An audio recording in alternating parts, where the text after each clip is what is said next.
હાલો મિત્રો, તો આજ આપણે ભઠ્ઠી કેવી રીતે દખાવી તમને આ વિડીયો બતાડશું. હાલો મિત્રો, આપણે મળશું ભઠ્ઠી ખાઈ નાખી.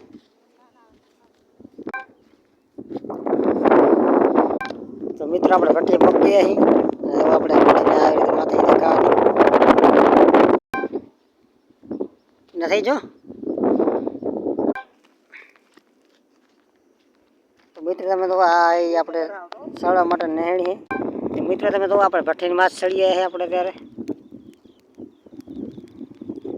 આવી રીતે આપણે ભઠ્ઠીને ધક્કા દેવાની માથે ધકતી ધકતી નીચે ચાલી જાય. પછી આને અડધી કલાક રહીને પછી માથે પેક કરી નાખવાની. આપણે કોથળો નાખીને માથે ધૂળ નાખી દેવાની.